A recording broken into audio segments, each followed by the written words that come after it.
peoples.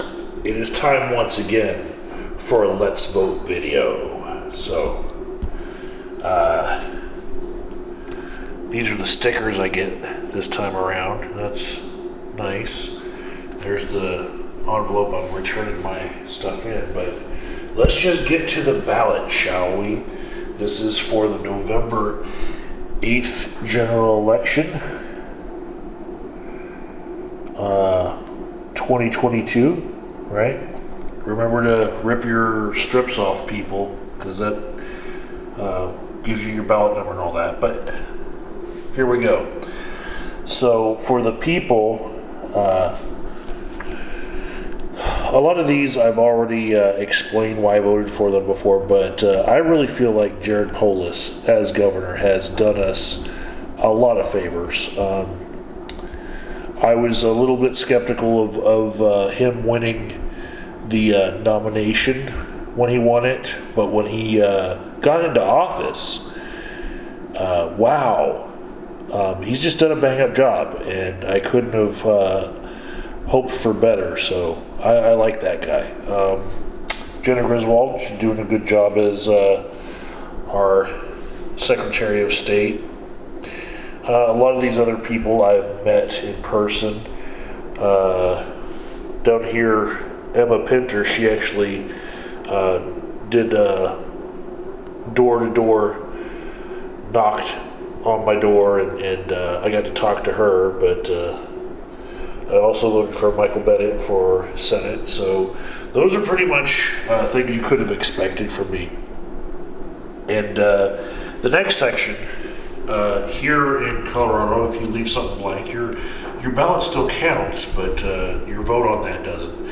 I have decided that I just don't have the time to investigate all of these judges, because I went to the Office of Judicial Review and looked at all the judges' names on it, and all of them got 11-0 votes of meets all the expectations of their office, and I was like, I wonder what it takes to not meet the expectations. And I looked at all the judges on that website, and all of them did.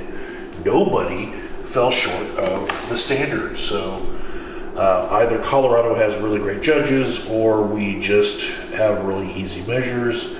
I want to see a report that says, hey, this person could use some work, but not a single judge on that website had any blemishes, so I was like, well, what does this measure even mean? So I left the shit blank. I'm not voting for them, but I don't really know any of them having done anything wrong, so I'm not voting against them. But I really don't know these people. So the judges, I'm just leaving it blank, because I can.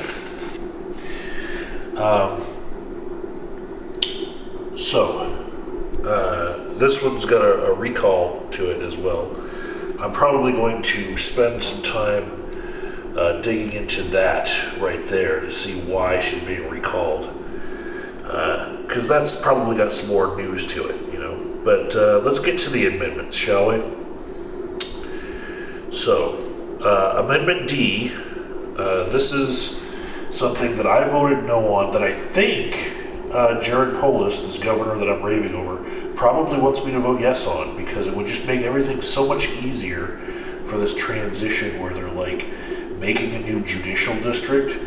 But here's the thing. Our Constitution is getting pretty cluttered with bullshit amendments. And this is Amendment D, right? It's not like numbering things like previous amendments that were up into like almost like the hundreds now. But so yeah, I just feel like we don't need a constitutional amendment to say how we're going to appoint these judges. There's already a process in place. I know it takes work, and I want you to do the work. I don't want it to be done the easy way with just constitutional amendment for every fucking thing. So that I voted no on, because it's just, when I looked at it on its face, it's just not the kind of stuff I want a constitutional amendment to have to do something. You know, what's happened to my state that we have to have a constitutional amendment for every fucking thing. You know? So, over here, we have Amendment E, and that's about just extending the property tax exemption that we have for veterans to their spouses when those veterans pass away. Same thing for disabled people. I'm all for it, right? That's actually something that, like, it's good enough for me to say, okay, if we need to amend the Constitution, at least the thing we're doing it for is a really, really good thing. So, and, you know, I have a bias towards veterans because I am one. Let's see.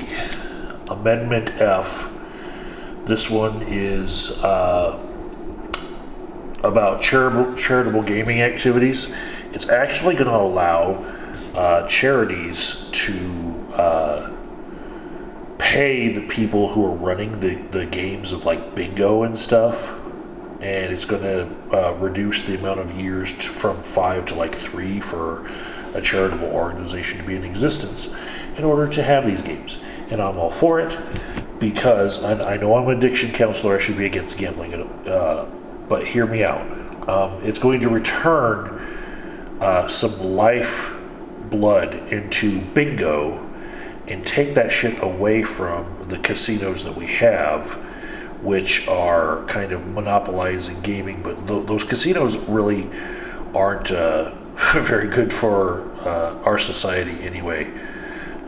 So they're the only ones that are actually against this on record. So you can be sure that if those casinos don't like it, I probably do. Next one, this one's really easy. Proposition FF. Shall we increase taxes by $100 million to feed students healthy meals in public schools? Yes, we shall do that. Hell yes, I will vote yes for that one. Let's see, Proposition GG. This one is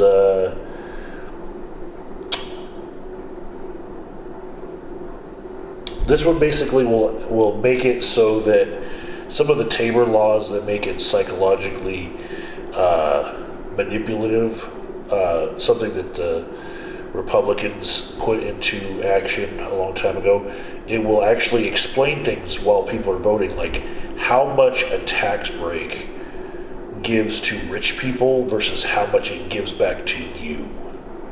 And so that's what they're going to do. They're going to put a little chart on the side of things that you're voting for to say, okay, if you make like millions of dollars, this means you get this much money back. But if you only make like $50,000, you only get like this couple dollars back if you voted for this. This is actually means that if you vote it down, it means that rich people still have to pay more. And so I'm all for little charts like that being added to anything that changes the state's tax code so that we can actually understand what we're fucking voting for, because Republicans are manipulative and trying to make everyone think that every tax thing is going to raise your taxes more. No, it's more complicated than that. Let's see, Proposition 121. This is, shall there be a change to the Colorado revised tax statutes reducing the state income tax from 4.55% to 4.40%. I know that I'm a lefty and this looks really, really, I don't know.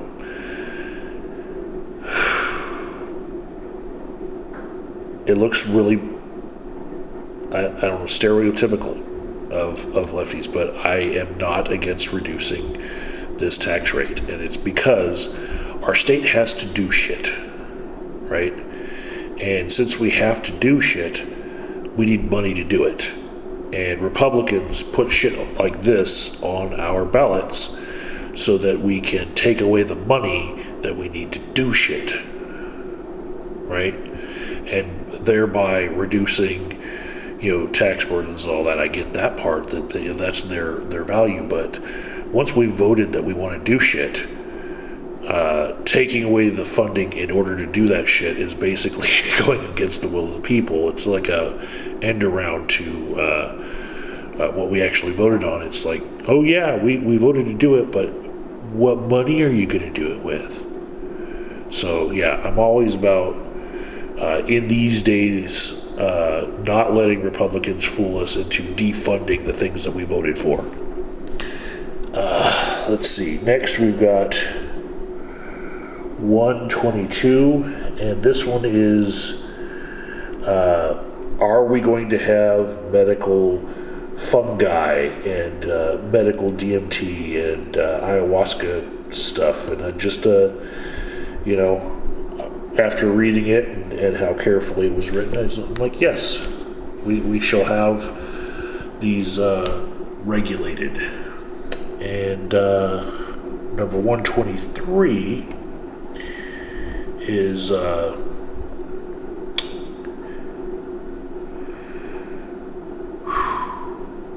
this is making affordable housing for people, basically raising some state taxes to make some housing affordable, because there's a housing crisis, and this is doing something about it.